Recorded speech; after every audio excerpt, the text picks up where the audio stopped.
as prévias do PSDB e concluí-las até o próximo domingo. Próximo domingo, dia 28, prazo limite para a conclusão das prévias do PSDB. O presidente Bruno Araújo tem conduzido com muito cuidado, com muito zelo, com muita atenção, respeitando o diálogo com os três pré-candidatos, com Arthur Virgílio, com Eduardo Leite e conosco. Arthur e eu somos testemunhas disso, das inúmeras vezes que fomos procurados pessoalmente e telefonicamente pelo presidente Bruno Araújo, que, da mesma maneira, tem dialogado com aqueles que nos representam tecnologicamente, tecnicamente e também politicamente nestas prévias. Não tem faltado diálogo, não tem faltado bom entendimento, portanto, fica esse registro aqui em nosso nome. O senador Arthur Virgílio também falará a este respeito. E a nossa posição favorável à nova tecnologia adotada pelo PSDB para que as prévias possam ser realizadas de forma segura, soberana e ampla para complementar as prévias iniciadas no último domingo. Por razões tecnológicas, ela não pôde ser concluída, mas agora, até o próximo domingo, ela será completamente concluída.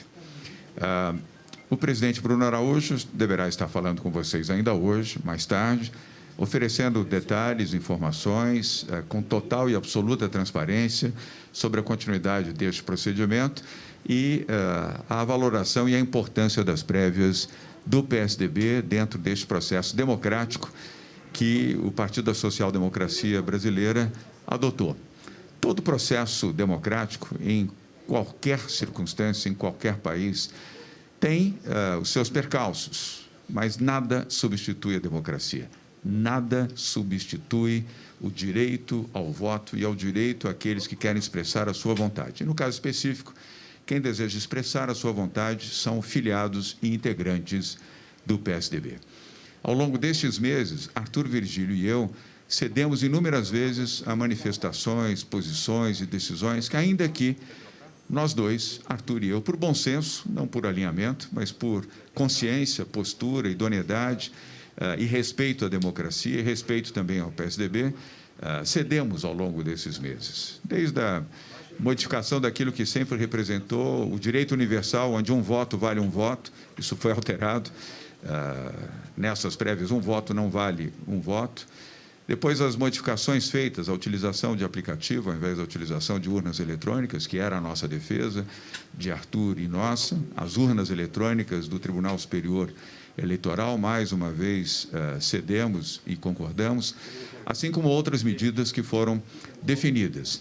Tudo em nome da democracia, tudo em nome da oportunidade de exercer o processo e realizar a votação pelos integrantes do PSDB, tanto filiados quanto aqueles que têm mandato. Isso já é um fato. E agora, obviamente, nós nos posicionamos favoravelmente, serenamente, equilibradamente, a favor da conclusão das prévias que foram iniciadas no último domingo. Todas as demais colocações que foram aqui colocadas, exaltadas, proferidas, Arthur e eu preferimos colocá-las à parte, preservando o melhor sentimento daquilo que nos move a fazer parte do PSDB. Eu tenho 20 anos de PSDB. Arthur, quantos anos de PSDB, Arthur?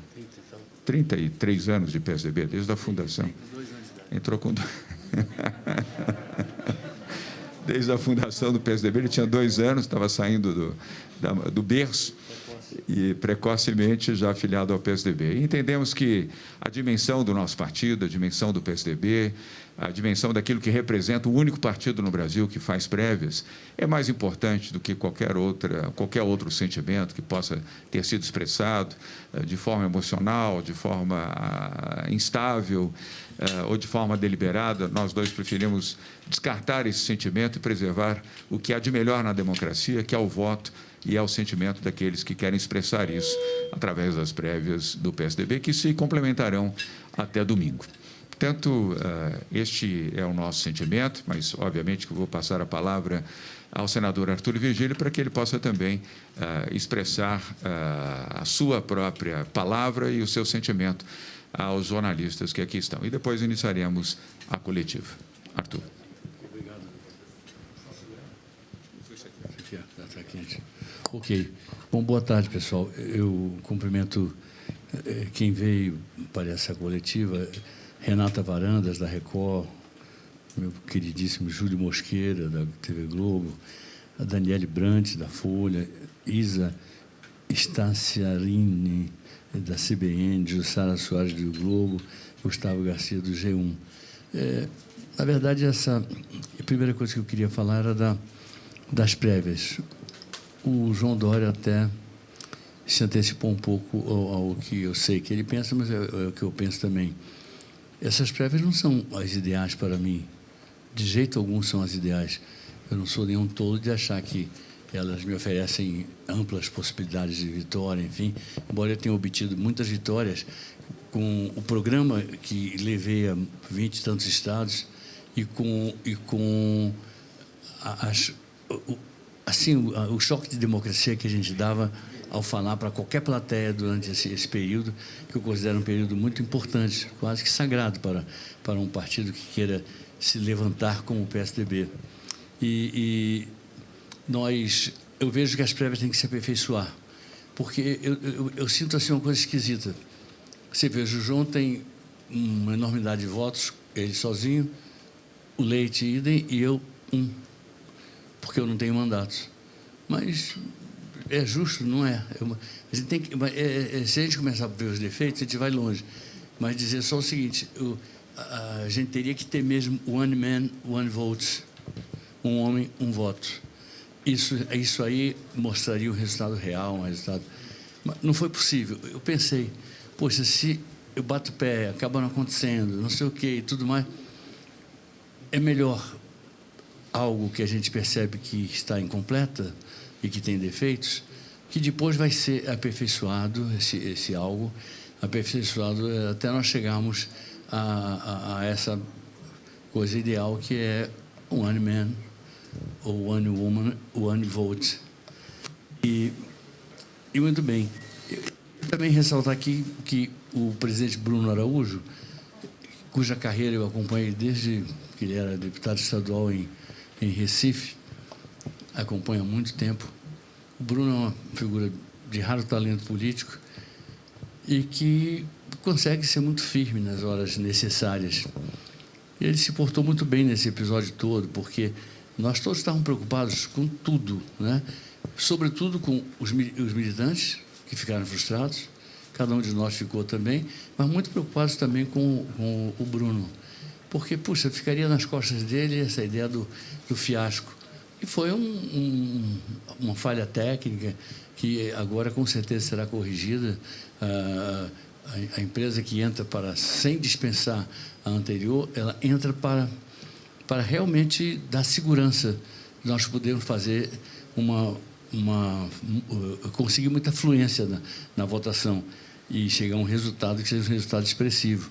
Afinal de contas, se é verdade que nós temos 1.400.000 filiados e, portanto, 45 mil, arredondando, significa um pouco percentualmente, é verdade também que 45 mil significa muito mais do que qualquer outro partido já pensou em envolver numa convenção sua. Eles não envolvem isso nem na massa que fica vendo, e muito menos votando, decidindo. Então, eu vou ter um voto, um mísero voto, mas vou votar. Vou votar e vou, na verdade, claro que em algum momento fazer uma fala para o partido, igual a fala que eu fiz para o Brasil, levando em conta mulheres, índios, negros, desemprego, fome, esse quadro muito ruim que está aí, ele facilita o tráfico de drogas, que toma conta das cidades brasileiras, recrutar muitas pessoas que poderiam ter um destino melhor se o Brasil tivesse governos melhores, enfim. Então, eu queria agradecer, Luiz Fernando, por tudo que você fez aí, a todos, quem mais está aqui, o Exalci, senador Exalci, figura também que a gente tem um carinho enorme, o Rui Carneiro, e aqui essa turma toda, Ladies First, todos os companheiros, os deputados que estão aqui conosco, são pessoas que estão preocupadas com o futuro do partido. E é claro que, infelizmente, algumas coisas aconteceram. É normal que, numa prévia, você vou dizer o que eu acho normal e o que eu acho anormal. É normal, numa prévia, você se bater com seus adversários. Agora, não é normal, numa prévia, você se bater sem ser por programa. Então, pega um Obama e uma Hillary, eles se bateram duramente por programa. Não, você não é capaz de fazer uma política de educação como eu sou. Ao contrário, eu fiz melhor do que você, eu tenho um plano melhor que o seu. Isso justifica. Mas não aquela coisa menor, miúda, que no final não traz nada de bom, nada de construtivo, de verdade. E eu quero dizer que o Bruno não ficou só, ele teve muito apoio, mas, sobretudo, ele tomou atitudes muito corretas.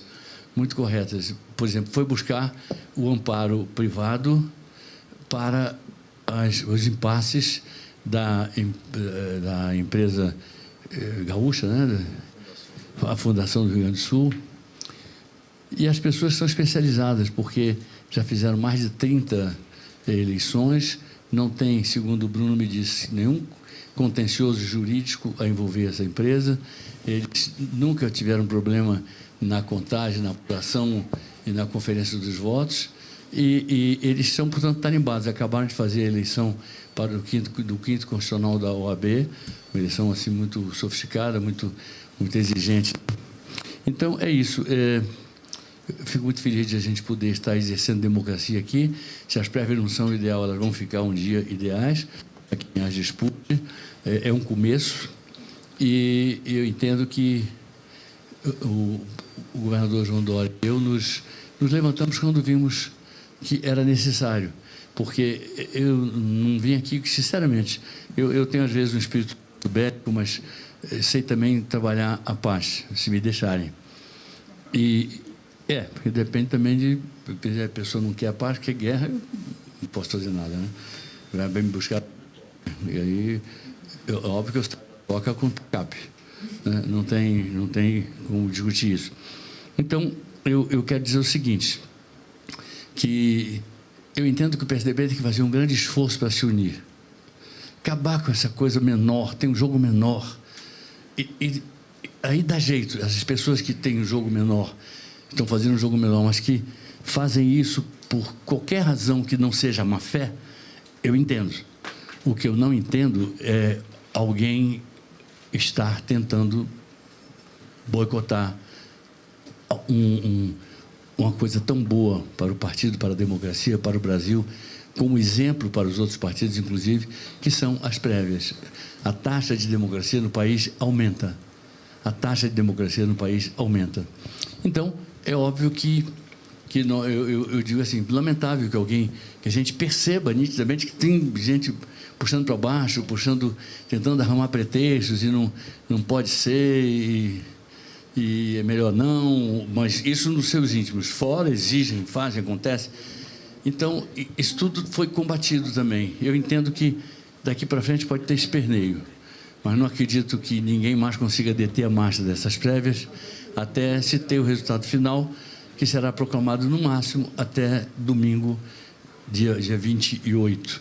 Um dia depois, Mosqueira, de o Flamengo ser tricampeão da Libertadores. Um dia depois. Mas se percebe que a moçada toda foi a favor.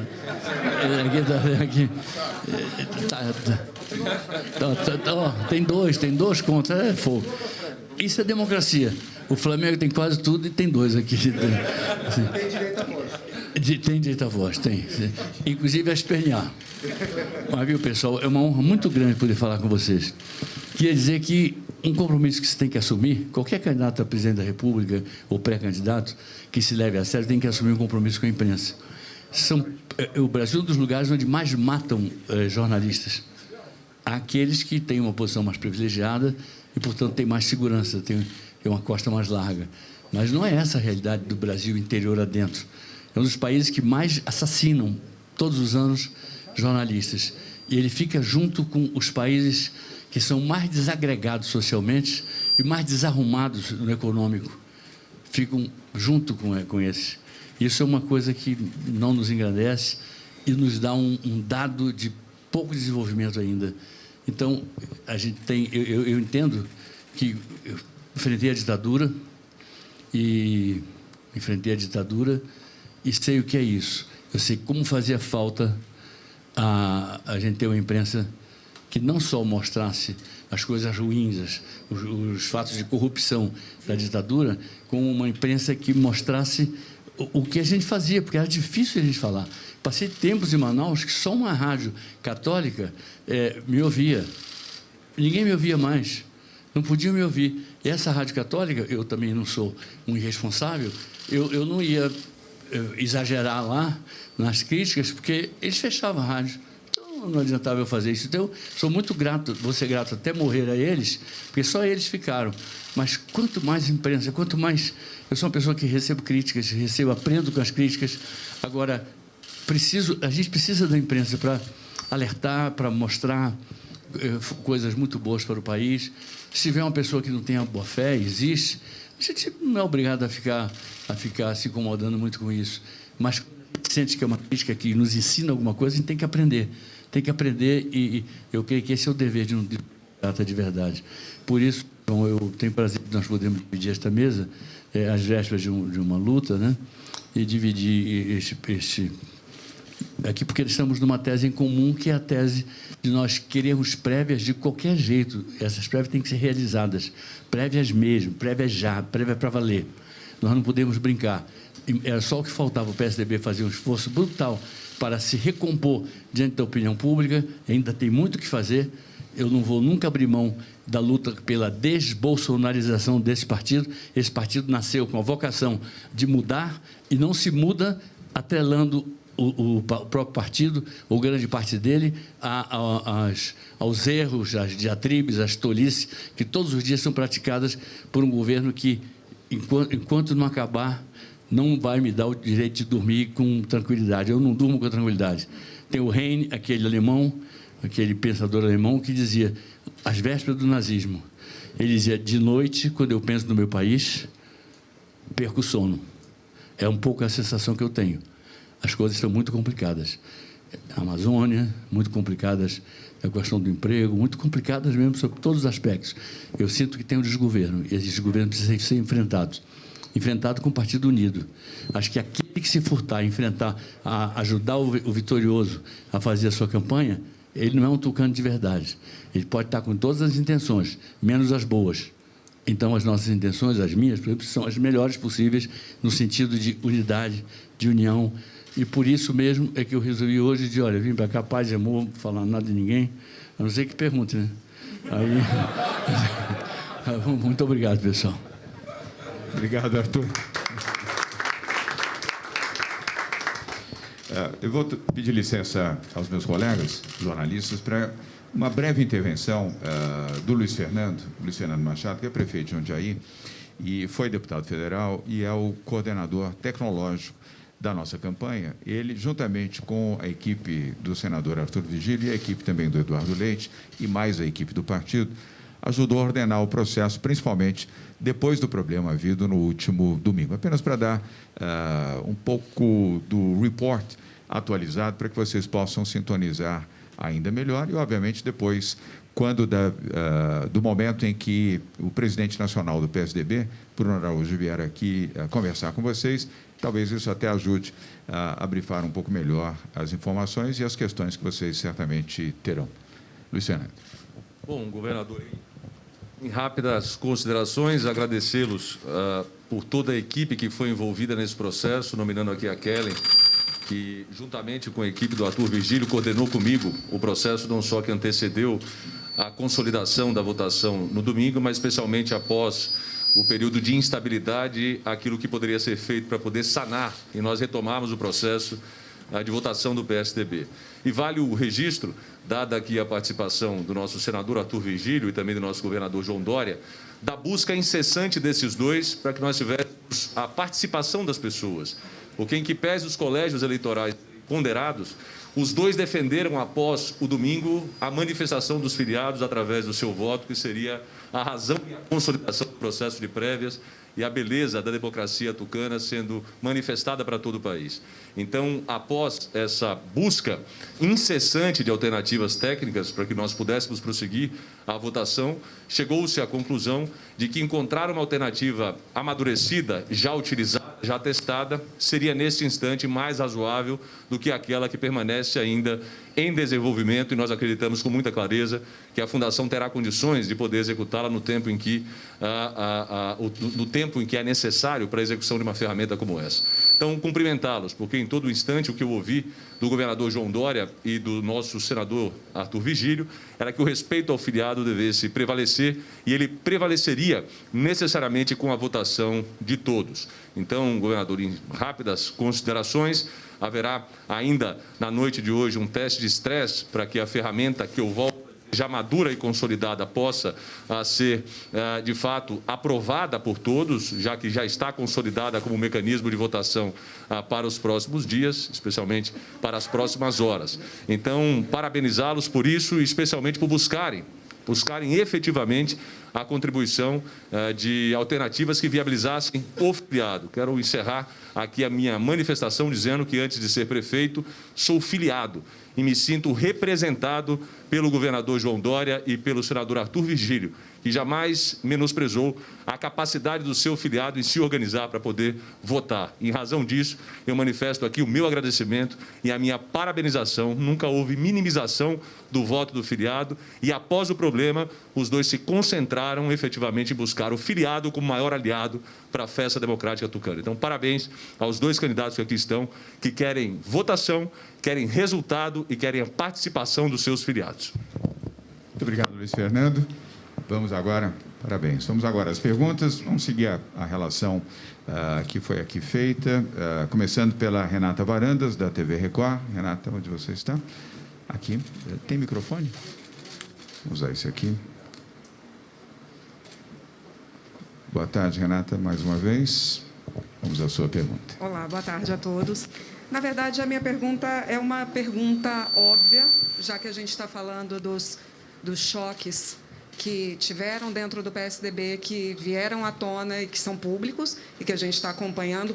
Como fazer aí para o PSDB se unir e convencer o país, que anda tão polarizado, que, de fato, o PSDB seria a melhor alternativa, já que o PSDB não está se entendendo nem internamente? Obrigada.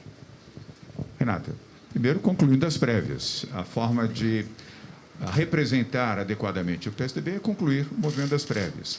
As prévias, eu considero um ativo, porque... Se puder aumentar um pouquinho o áudio, porque senão fica difícil aqui para a gente, por favor. E também o áudio do outro microfone. Obrigado. Então, voltando, Renata. Primeiro, concluir as prévias. As prévias, a meu ver, representam um ativo do PSDB. É o único partido que teve a coragem de fazer prévias.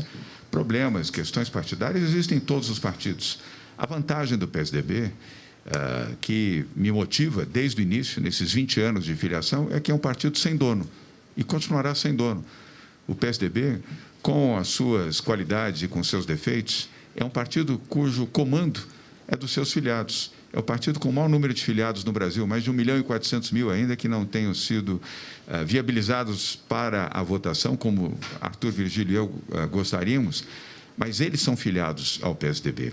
E nós devemos a eles aquilo que representam os que têm mandato e os que não têm mandato. Todos que são filiados ao PSDB rendem as suas homenagens aos filiados. Eles é que fazem a militância do PSDB. E esta militância, agora com mais de 40 mil votantes, é que indicarão o candidato à presidência da República. Isso legitima, ainda que tenham posições contrárias. Por que há posições contrárias?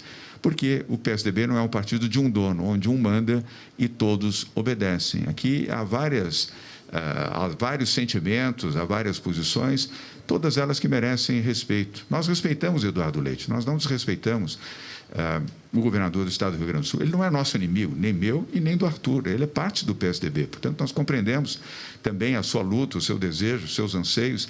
Isso é compreensível. O processo democrático exige humildade, exige compreensão e exige tolerância. Senão você não pode viver em democracia. Terminadas as prévias, aquele que for o escolhido pelo PSDB terá toda a legitimidade para empreender o bom diálogo com dirigentes e pré-candidatos de outros partidos, com vista a termos, no ano que vem, um nome que possa cristalizar, se possível, esta terceira via, para que ela represente a melhor via. E a melhor via para estar distante dos extremismos, de Lula na extrema esquerda e de Bolsonaro na extrema direita. Arthur. Ô, Renato, boa tarde. Olha só, eu faço assim uma separação entre quem tem ideias divergentes de outra pessoa e quem, por exemplo, não se afina com a linha programática do partido, com o compromisso do país, do partido com a democracia. Uma pessoa que eventualmente não queira as prévias, que entenda que é melhor ficar no conservadorismo de algo que não leva muito longe. E o partido é um partido com um legado tão bonito, acabou com a hiperinflação, controlou, não havia loucura no câmbio, ele mostrou muita responsabilidade fiscal. Esse partido, ele não poderia ficar nisso, a vida inteira falando dos louros passados. Ele tem que começar uma vida para frente, sem nunca esquecer que, a partir desse passado, que ele se torna um partido diferente dos demais, porque nenhum partido apresenta um acervo de realizações tão grande quanto o PSDB. Aí eu vejo que as pessoas se dividem. Uma pessoa que é adversário circunstancial e depois passa. Eu dei o exemplo da Hillary e do Obama, pronto, brigaram, e nada que fosse irreversível. E tem pessoas que, por outro lado, trabalham a coisa do boicote, essas pessoas, eu dou o exemplo do bolsonarismo, né? Tem cabimento isso? Eu fiquei louco quando eu soube disso. Eu estava muito recolhido, muito fora dessas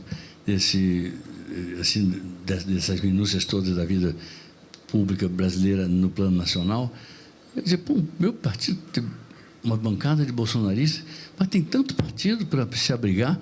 Ele não vai para o PL agora, do Costa Neto, vá junto, não tem problema que a gente dá uma carta para o cara, reconhece todo o direito que ele tem para ir, e a gente ainda vai lá, por favor, aceite o rapaz é bom, mas não aqui não serve, para nós aqui não serve. Então, eu não estou medindo o número de deputados, eu quero qualidade para crescer a partir da qualidade.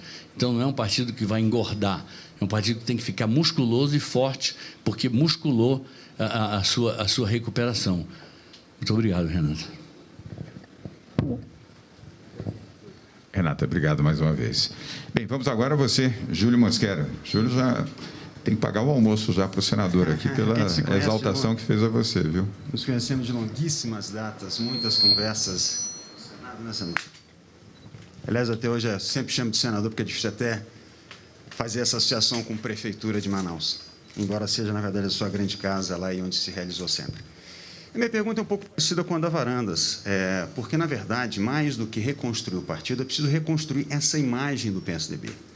Né? Aquilo que realmente foi uma iniciativa maravilhosa de realizar as prévias, algo singular realmente no país, quando a gente fala de partidos, acabou se transformando em algo que trouxe um negativo,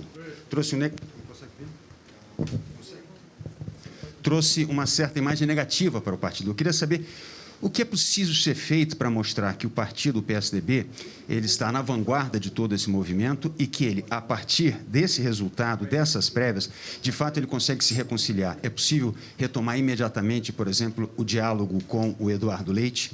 E só uma última questão. Os senhores acreditam que essa votação pode se dar já a partir de amanhã ou tem que, de fato, aguardar o domingo? Júlio, em homenagem ao seu sentimento rubro-negro, que é o mesmo sentimento do Senado. Ah, é Fluminense? Ele exaltou você como sendo flamenguista, achei que você era rubro-negro. Mas, mesmo assim, dado a homenagem do senador Arthur Virgílio a você, logo no início da coletiva, eu vou pedir para ele começar a resposta a essa pergunta e, na sequência, eu responderei também. Arthur. O Júlio, ele pode ser tricolor, mas a alma é rubro-negra. Enfim, então, de fato, nós nos conhecemos há muito tempo, eu tenho uma enorme confiança do profissional que ele é, como sei que todos aqui são de excelente nível, né? E acho que você tem razão.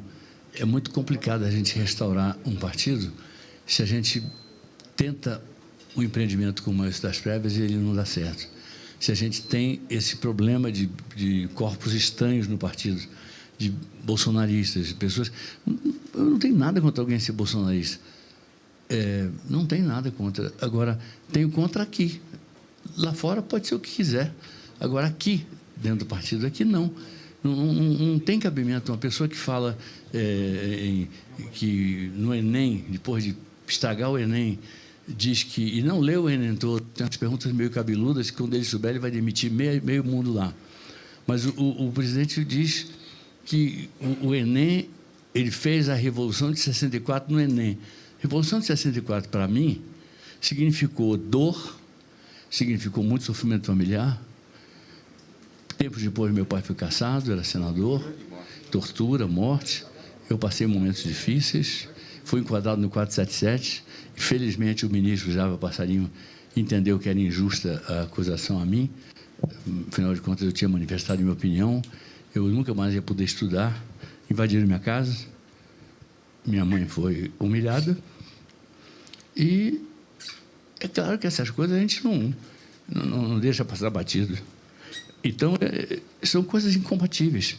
As pessoas que pensam como ele, que fiquem agrupadas num lugar parecido com elas, enfim, e que sejam felizes, e que lutem pelas suas ideias. Eu não quero excluir as pessoas que pensam diferente de mim da vida pública, nem tenho força para isso, nem vontade.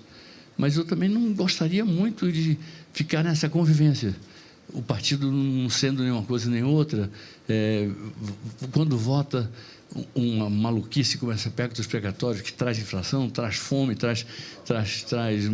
tem uma decepção muito profunda do ministro Paulo Guedes, em quem eu confiava bastante, até pelo que eu supunha que ele pudesse fazer pelo país. E, de repente, eu vejo essa maluquice arrombando fiscalmente o país, e não dava para aceitar isso. Não dá para aceitar isso. A gente sabe que o Brasil vai ter muita dificuldade para recuperar o seu equilíbrio. A austeridade foi embora, não tem austeridade. Tem um candidato que lança mão de quaisquer meios para se reeleger presidente da República, inclusive quebrar o país como está quebrando, enfim. Aí eu vou ter companheiros, eu posso ficar feliz de ter companheiros que acompanham isso, que votam isso, que votaram essa PEC que só faz mal ao Brasil, que só faz mal às crianças, só faz mal aos idosos, só faz mal a todo mundo. Não posso aceitar. Então, não é nenhuma assim, nenhum preconceito. É apenas assim, cada macaco no seu galho. Eu sou um macaco cujo galho é o PSDB. Então, eu luto para que os macacos que pensam diferente, que são de outra tribo, que eles procurem um partido afim com essas ideias esquisitas. Entendeu? Muito obrigado, Julinho. Muito obrigado mesmo. Obrigado, Arthur. Júlia, apenas para complementar, é no diálogo e na campanha. Eu sou recém-ingressado no mundo da política, embora 20 anos de PSDB. Eu tenho menos de 6 anos de vida pública, disputei 2 eleições nos 2 maiores colégios eleitorais, o maior colégio eleitoral urbano do país, que é a cidade de São Paulo, o maior colégio eleitoral regional, que é o estado de São Paulo. Tive o privilégio de, antecedendo essas eleições, vencer as 2 prévias e vencer as eleições. A legitimidade se deu 2 vezes. Primeiro pela vitória nas prévias e depois vitória nas eleições. E foi uma vitória conjunta, não foi uma vitória individual. E compor 2 governos também com alianças. Fizemos uma boa aliança em São Paulo, na capital, junto com Bruno Covas, nosso saudoso ex-prefeito da cidade de São Paulo, Bruno, e depois um governo do Estado, aliás, onde temos 13 partidos que compõem a nossa base aliado, e um governo que vai bem e que não faz concessões espúrias para ter o apoio político na Assembleia Legislativa. Então, bom diálogo, bom entendimento e, obviamente, para vencer as eleições, campanha. Conversar com o eleitor, olho no olho, ir ao encontro do eleitor, identificar os problemas, principalmente numa nação continental como o Brasil, para que você possa dialogar com a verdade e não com o populismo. Arthur e eu somos absolutamente distantes do populismo e da venda da mentira ou de promessas impossíveis para conquistar os eleitores. Portanto, falar a verdade, fazer campanha, respeitar os demais partidos também, assim como respeitar o próprio PSDB. E nisso eu incluo o Eduardo Leite. O Eduardo é um bom governador do Estado do Rio Grande do Sul, um bom companheiro, nós o respeitamos, repito, ele não é nosso inimigo, não é e não será nosso inimigo. Portanto, é uma pessoa que nós temos respeito. Ele está na sua luta e é normal que ele busque a sua conquista, o seu espaço e a sua dimensão, assim como o Arthur vem fazendo isso de forma brilhante, aliás, de uma forma com muita pertinência. Se tivéssemos outros candidatos, o respeito seria da mesma maneira. Mas, Arthur e eu confiamos que o PSDB sairá vitorioso dessas prévias, mesmo com todos os problemas tecnológicos, dúvidas, questionamentos, mas será a vitória do PSDB, o único partido que teve coragem de fazer prévias para a escolha do seu candidato à presidência da República. Então, obrigado, Júlio. Agora vamos a Daniele Brant, da Folha de São Paulo. Vou levar o microfone até você. Daniele, boa tarde. Oi, gente, boa tarde. Obrigada pelo tempo. Eu queria, na verdade, um esclarecimento. O senador, ele comentou que a empresa, né, que vai fazer as prévias, né, sem dispensar a anterior, entra para dar segurança, e o prefeito ele comentou que a Fundação tem plena condição de executar as prévias nesse domingo. A gente não entendeu exatamente qual foi a posição que foi passada para os senhores. Então, quem que vai fazer? A Fundação que vai continuar fazendo? Essa nova empresa que foi contratada hoje? Vocês sentem segurança, na verdade, na Fundação, continuando realizando esse trabalho? Só para entender. Foi bom? Foi bom você ter feito a pergunta, porque se você teve a compreensão dessa maneira, talvez outros jornalistas tenham tido também. E não é isso. Portanto, eu até agradeço você ter tido a gentileza de formular essa pergunta, e vou pedir ao Luiz Fernando Machado que possa responder para esclarecer, mas não é esse sentimento que você expressou. De novo, agradecendo, porque não fosse a sua pergunta, talvez prevalecesse uma dúvida e uma má informação, seja ao leitor, telespectador, ouvinte ou ao internauta. Luiz Fernando. Bom, Daniele, primeiro, só aqui complementar a informação que já o governador João Dória e o próprio senador Arthur Virgílio aqui deu. A ferramenta que foi a solução encontrada pelo PSDB inicialmente na contratação da Fundação era para criar um aplicativo e, a partir da criação deste aplicativo, deixar como legado para todos os partidos políticos e para o Brasil a solução que venha possibilitar prévias partidárias. Portanto, uma fundação desenvolvendo algo que teria a propriedade do PSDB, portanto, capaz de fazer o compartilhamento. Então, é a criação de uma ferramenta ou uma solução. Nós temos uma outra empresa que já consolidou o seu modelo de solução para outras eleições. Portanto, ela não está ainda em criação, ela já está consolidada. Nós estamos dizendo que a Fundação tem total condições de, se o tempo for dado, de poder executar, mas não o tempo de domingo.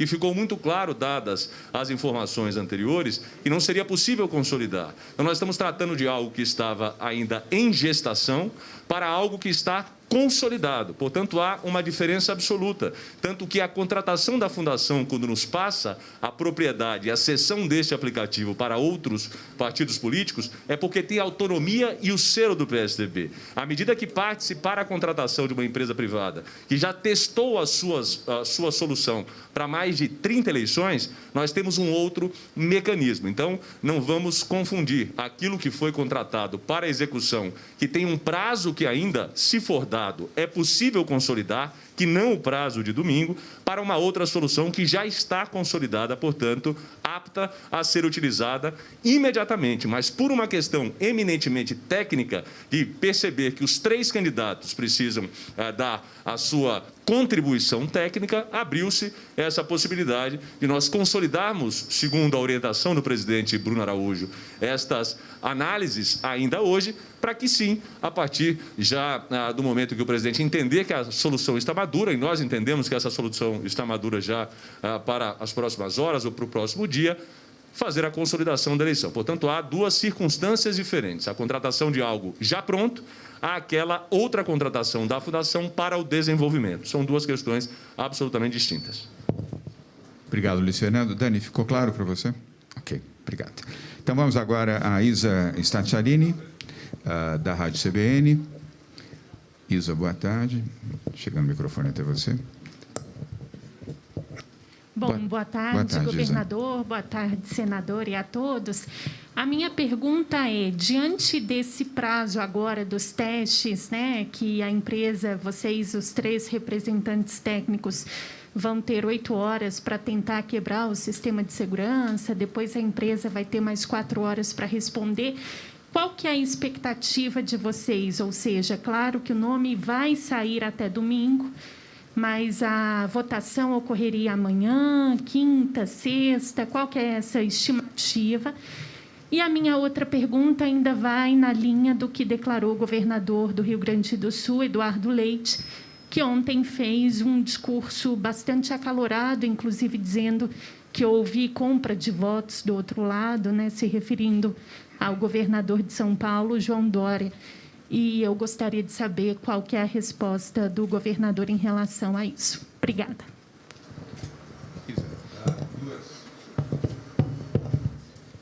Duas perguntas. Começar pela segunda. Não houve compra de votos, não houve nenhuma irregularidade.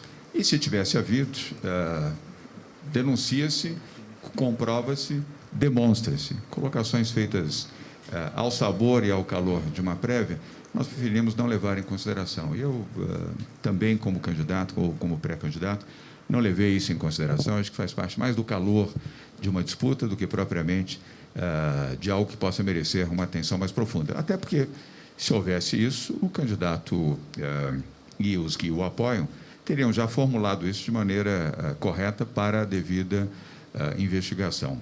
Mas, ao sabor de campanha, isso é normal. Isso entra campanha, sai campanha, seja prévia, seja campanha eleitoral.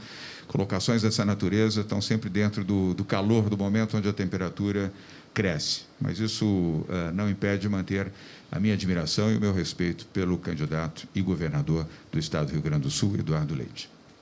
Luiz Fernando. Moisa, com relação à sua pergunta, a expectativa é que nós tenhamos já, a partir de amanhã, a anuência para iniciar o processo. Essa é uma determinação do presidente Bruno Araújo, portanto, todos nós submetidos a esse horário e a esse dia, através da própria presidência do nosso PSDB, mas nós entendemos que, dada a maturidade desta ferramenta e o tempo solicitado para que as campanhas pudessem ter todo o seu respaldo técnico, nós vamos seguramente ter nas próximas horas a capacidade de poder levar os filiados, que é o desejo do João Dória e também do senador Arthur Virgílio, ao modelo de votação para que possam manifestar a sua intenção. Então, eu percebo que, a partir do momento que o presidente determinar que há a anuência técnica, que há o conforto técnico, nós teremos, em questões de horas, a consolidação do início desse processo de escolha dos candidatos.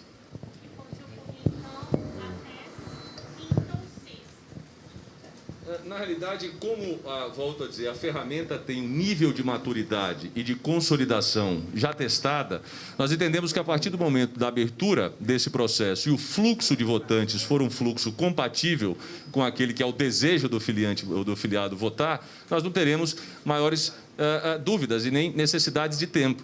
Então, acredito que o presidente vai determinar o início do processo de votação nas próximas horas e, a partir do momento que iniciado, é uma questão somente de apuração, escolha de colégio, enfim. Aí é uma decisão mais interna do partido de como fazer a sua divulgação. Mas o início desta votação, na concepção das campanhas e da área técnica das campanhas, especialmente do Arthur Virgílio e do governador João Dória, nós teremos a possibilidade de iniciar isso já nas próximas horas. Eu diria, naturalmente, que há um processo de informação ao filiado que ele pode votar. Eu acredito que amanhã, enfim, no mais tardar, nós podemos já ter esse processo reiniciado. Isa, eu queria fazer uma complementação, porque essa história de uma pessoa chegar e dizer teve fraude, eu tenho horror à fraude. Agora, eu gosto quando a pessoa diz teve fraude, foi aqui, está aqui o papel, provei. Falar ao ar, falar ao vento, enfim, não é a melhor coisa. Mas eu tenho a impressão que o tempo vai preparar o governador Leite para outros momentos em que ele vai estar certamente mais preparado para ir com mais certeza nas coisas, avançar com mais direito, porque é complicado. Você diz isso, depois é instado a provar e não consegue provar, é complicado. Ou consegue provar, se consegue provar é uma coisa grave, enfim. Mas ele falou assim ao vento, enfim. E eu creio que é natural, as pessoas disputando uma eleição, às vezes perdem um pouco a cabeça e dizem uma coisa que depois se arrependem, mas eu entendo que é dever do PSDB não desistir do governador Eduardo Leite. Eu tenho como um quadro muito, assim, privilegiadamente futuroso, e eu tenho como uma pessoa que deve ser trazida para o nosso redil. Se a gente sente que, porventura, ele tem uma ou outra pessoa que o acompanha que não vale lá essas Coca-Colas todas, né? A gente tem que puxar ele para cá e puxar ele para cá e dizer, olha, seu lugar é conosco, aqui do nosso lado. Seu lugar é com o PSDB. E você tem um futuro muito grande, quem sabe até agora, quem sabe em algum momento terá. Né? Então, ele refletindo, ele vai ver que a gente deve fazer as acusações sempre com embasamento, até em nome da própria credibilidade, fazer acusações com embasamento, de modo que a gente não tem que retirar nada, que a gente tem que dizer que é isso mesmo, estou provando que é, e, portanto, é. Muito obrigado, viu, Isa, por tudo.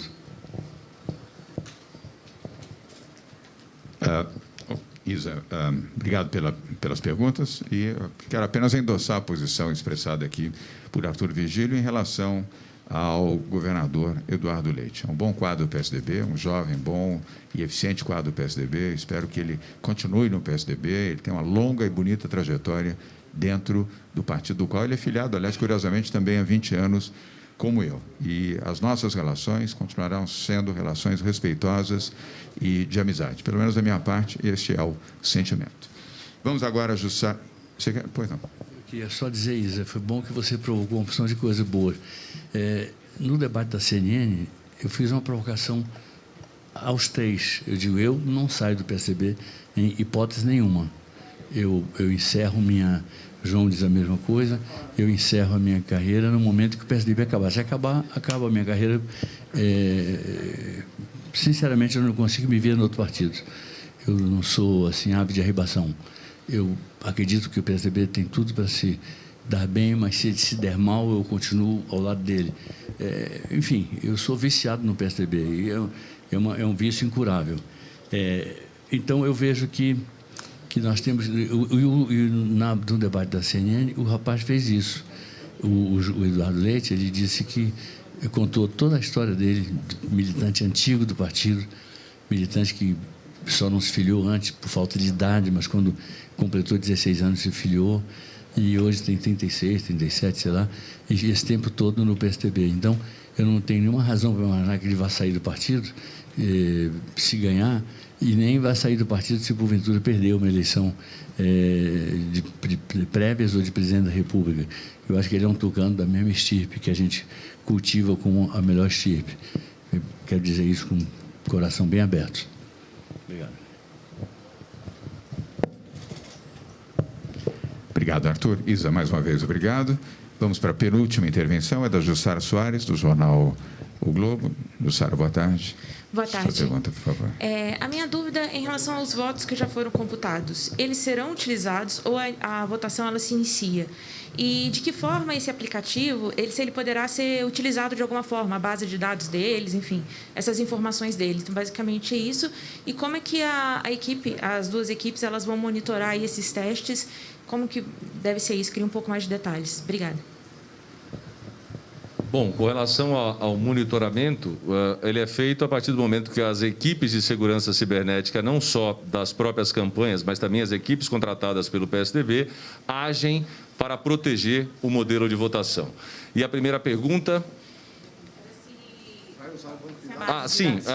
O que acontece, a decisão tomada pelo presidente é a consolidação do processo de votação. Iniciado do domingo, você faz uma importação do banco de dados dos cadastrados que não votaram e cadastram nesta nova base para que o processo seja iniciado a partir dos votantes com conclusão de voto. Então, aqueles que já fizeram o seu voto terão seu voto respaldado, resguardado. Aqueles que não fizeram a sua votação pela falha técnica, eles terão segregado o seu cadastro, importado para uma nova base e aí consolida-se o processo desta eleição. Seria a continuidade do processo eleitoral, preservando aqueles que já manifestaram o seu voto e dando a oportunidade aos demais que não conseguiram votar de proceder à sua votação, que foi a determinação dada no domingo pelo governador João Dória e pela senadora Arthur Virgílio, e que nós temos que dar o direito das pessoas se manifestar. E esse direito será dado a partir do momento que consolida-se o voto já dado e abre-se a oportunidade para aquele que não votou consolidar a sua votação.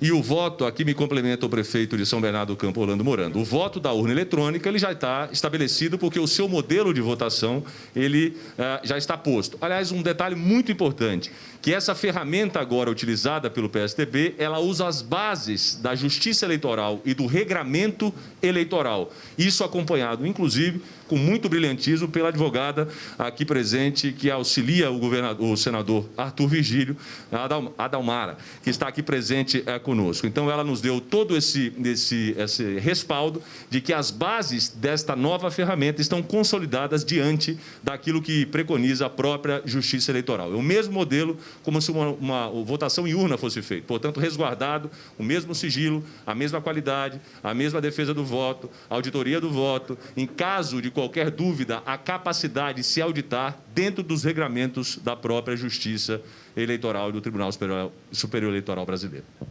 Obrigado, Luiz Fernando. Obrigado, Jussara.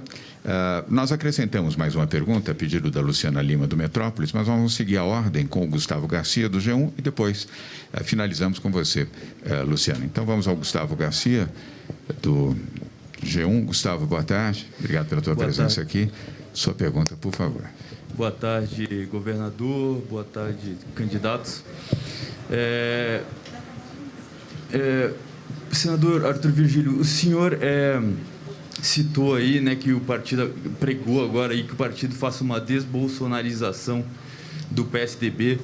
Eu gostaria que o senhor aprofundasse um pouco mais esse raciocínio e se é um recado ao governador Eduardo Leite e se essa agora é uma posição de partido, uma vez que o governador João Dória, em 2018, teve aquela campanha, Bolsodória, se isso agora é unânime entre vocês e se o senhor poderia falar um pouquinho disso e se há uma expectativa aí de conclusão das prévias do PSDB. Muito obrigado. Pois não, Gustavo. Eu te respondo sim. Houve coincidência de votos entre Dória e Bolsonaro e também entre Leite e Bolsonaro lá.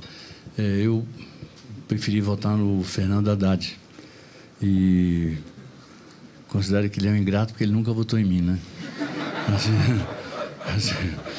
Agora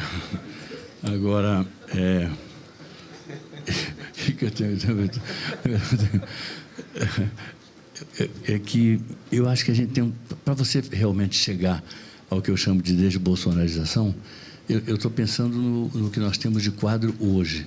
Não exatamente no que deu na outra campanha, aquela coisa que não se repete, aquela coisa do novo pelo novo, aquela loucura que aconteceu no país, né? A dificuldade de... todo mundo achando que ia ter um milagre, né? E o milagre vindo... Era assim, o Guedes como o homem que seria o juízo e o outro o homem que reunia as massas, enfim. O Guedes não mostrou assim tanto juízo e o outro está perdendo a capacidade de agregar massas, né? E o que eu quero dizer é o seguinte, é que quando eu falo em processo de desbolsonarização, eu quero dizer que nós temos dois tipos também de pessoas que têm votado com Bolsonaro. Não é que sejam bolsonaristas, é que, assim, partido enfraquecido. Então, acabam votando, seguindo alguma maioria, já que não tem muita capacidade de influenciar na realidade do Congresso, enfim. E eu acho que tem dois tipos aí. Tem um tipo que pode ter crenças, né? Tem que ter algum viés ideológico nisso. Acho que aí é sem jeito. Acho que a gente, com o tempo e com muito respeito, com pouco tempo, sim, não acho que deva ter muito tempo, não, mas com muito respeito, dizer, poxa, amigo, amiga, você acredita nesse homem, nesse presidente? Siga os passos dele, mas não aqui, em outro lugar. Aí evita um constrangimento para você e para nós. Outra pessoa pode ser convencida por nós. Acho que nós temos, João e Luiz Fernando e deputados, nós temos que ter uma vida partidária mais intensa. Então, por que não lutarmos para convencer essas pessoas? Muitas pessoas dizerem, olha, votaram errado, o que vocês votaram. Teve discussões permanentes no partido. O que vocês votaram agora significou aumento da inflação em tantos por cento, significou um buraco, uma abertura fiscal que, no final, é nociva, no começo dá um alívio, mas depois dói muito nas pessoas mais pobres. Dói muito, entendeu? Então, explicar mesmo, explicar exaustivamente, na tentativa de não só ganhar novas pessoas que pensem como a gente entende que um tucano deva pensar, e pessoas que podem voltar a pensar ou começar a pensar porque entraram no partido, sei lá por que razão. Eu tive assim, quando fui líder do governo Fernando Henrique 2 vezes, fui ministro da Secretaria-Geral da Presidência, e tinha um companheiro que eu adorava, que fez... A gente tem isso aqui por causa dele, do Sérgio Mota, né? Agora, antigamente era aquele tijolão da Telebrás, aquela coisa, e o Sérgio Mota foi um grande brasileiro. Ele morreu, podia ter se poupado e tido uma vida mais, mas ele morreu porque ele estava completamente... Ele tinha que ficar fora daquele ambiente que tinha do cigarro a muita gente, enfim, ele não resistia, a paixão dele pelo PSDB era muito grande. Mas eu tinha, às vezes, problemas com ele, porque ele era a favor de fazer o PSDB crescer, assim como se fosse uma competição nossa contra o PMDB e o então PFL.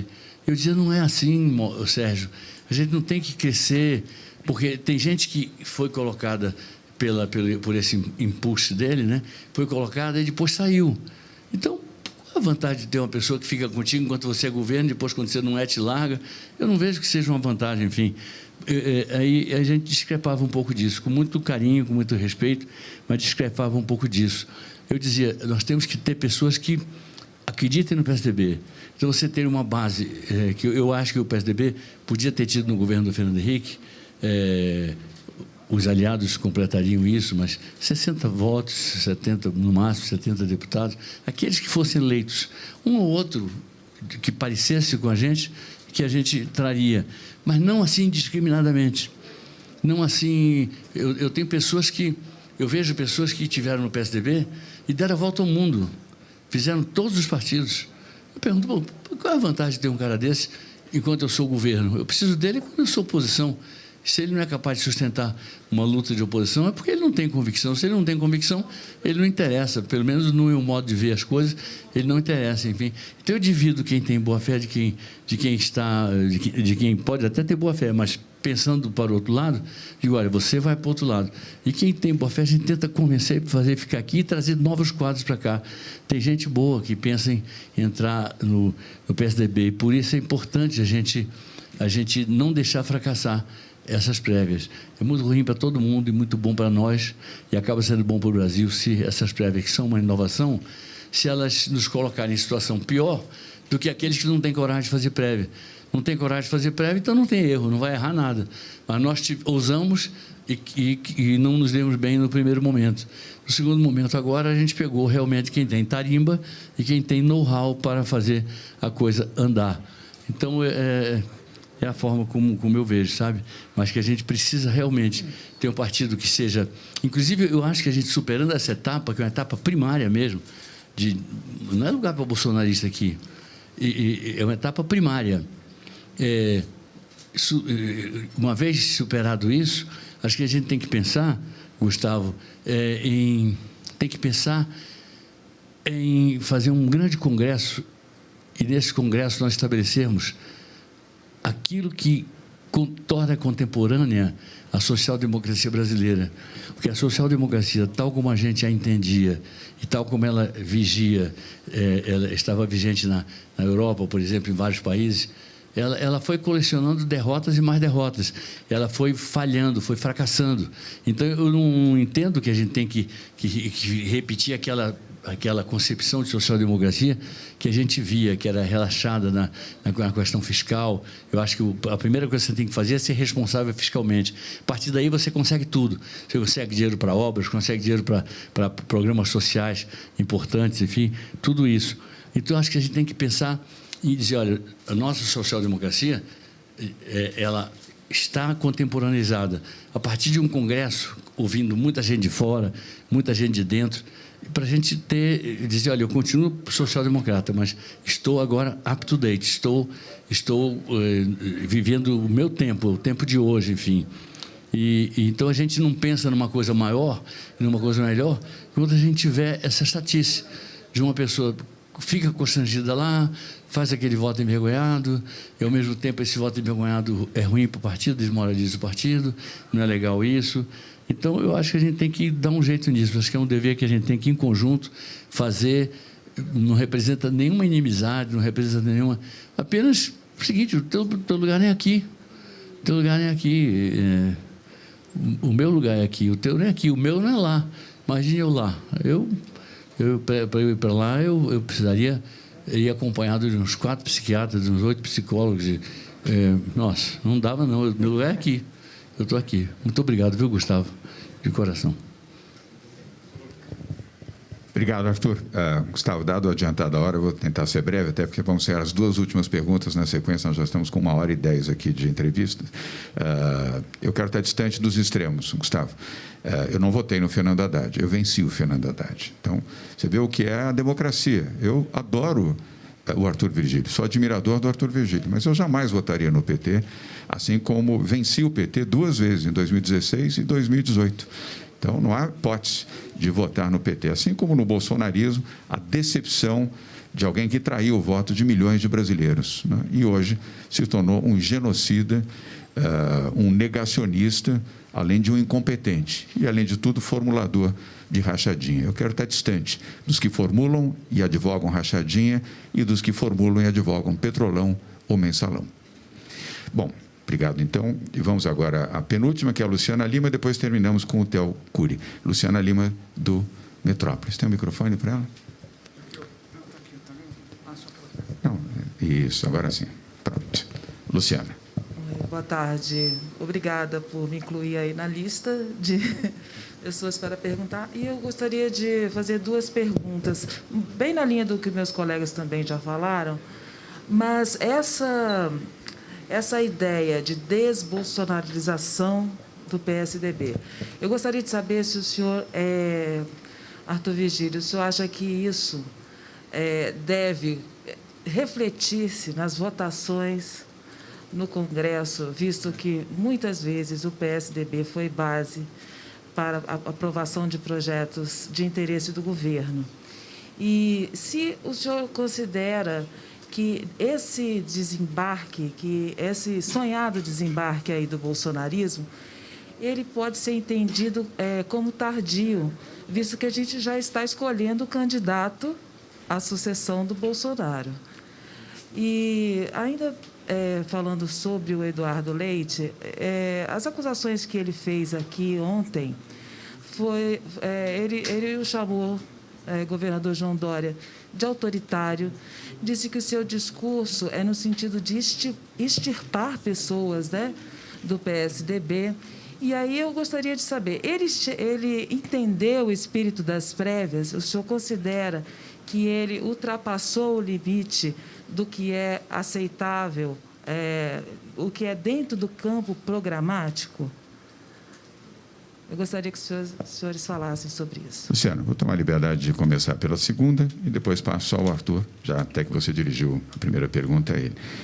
Isso faz parte da juventude do Eduardo, e ele tem o nosso perdão, o meu e certamente outras pessoas também. E o bom entendimento de que a maturidade, o tempo, ajuda você a se formar e a melhorar a sua própria compreensão da vida, de uma eleição, de uma disputa, de perder ou vencer. Isso faz parte do jogo democrático. Ninguém entra na vida política achando que vai vencer sempre. Você pode perder, e se perder, admita e instrua a sua vida pelo bom aprendizado que a derrota traz. Isso vale no setor privado, vale no jornalismo, vale em qualquer atividade, vale no esporte, vale sempre. Portanto, isso não me faz ter um julgamento definitivo e principalmente um julgamento negativo em relação ao Eduardo. Faz ter compreensão em relação a ele. E quem compreende, perdoa. Arthur. Pois pergunta sua para o governador Dória foi sobre foi sobre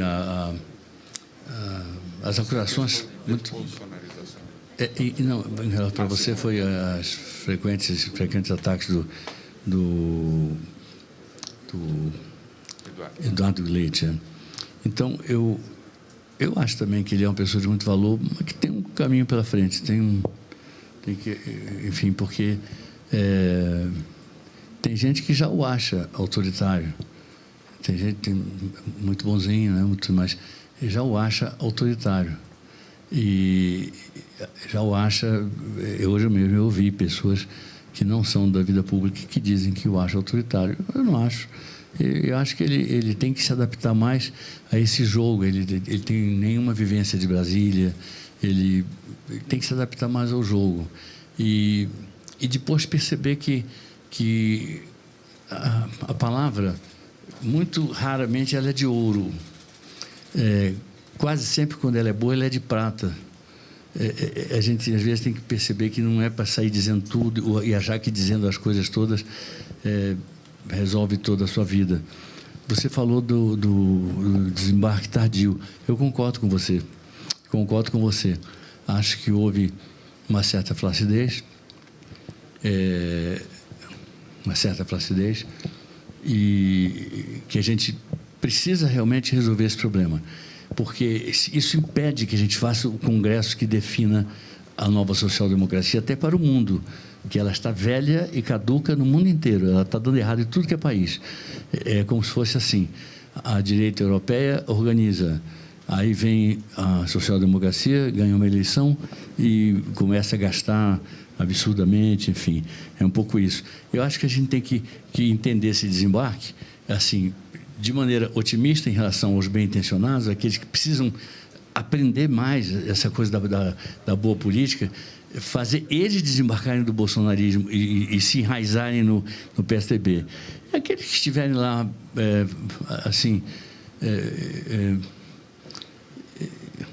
obedecendo a falsas lideranças, seguindo pessoas que acham que todo governo é para dar proveito para alguém, e quando eu entendo que o governo bom é tipo Mandacaru, aquela árvore do Nordeste que tem espinho e não dá sombra nem encosto, não tem nada que cubra, e se você se encostar nela cansado, você se espeta todo. Quer dizer, acho que o governo tem que ser um pouco assim, austero, tem que ser capaz de dizer o não sincero, o sim verdadeiro, porque o pior sim é o sim mentiroso. É melhor o não sincero, e claro, é ótimo, é gostoso o não sincero também. Todo mundo compreende o não sincero. Mas eu acho que esse desembarque é tardio.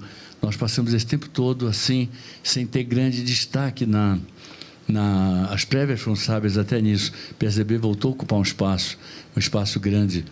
E tem tanta gente que tem coisa para dizer aí, boa.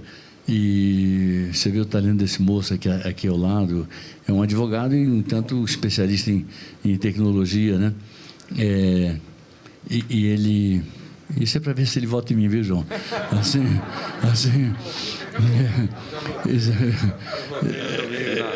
Já votou? Não votei nas urnas eletrônicas. Cheguei tarde, né? Pô, tá bom. Cheguei tarde. Mas então, sabe, Luciana, eu entendo que a gente tem que ver quem é que tem que ser desembarcado e quem é que pode desembarcar para cá. Pode ser recuperado. É isso, desembarcar para cá, e não desembarcar e não desembarcar para lá, enfim, entendeu? Eu entendo que nós temos muita... O PSDB não se completa se ele não tiver uma identidade. E a identidade é assim, por que alguém procura o Partido Socialista Francês? Por que alguém procura o Partido Democrata Americano? E lá é muito complicado você mudar de partido. Por exemplo, na própria terra do Eduardo Leite, o Rio Grande do Sul, eu tenho um exemplo de uma pessoa que foi meu adversário. Ele era líder do governo. Você, como se trata de uma pessoa tão querida e já falecida, e pai de um colega nosso, eu diria o governo autoritário. Se não fosse, eu diria da ditadura, né? Mas o governo autoritário. O Nelson Marquesan. Era uma pessoa que a gente tinha muito quebra-pau mesmo, porque ele era uma pessoa séria, muito séria, e depois que a democracia veio, o tempo muda e ele tomou uma atitude corajosa.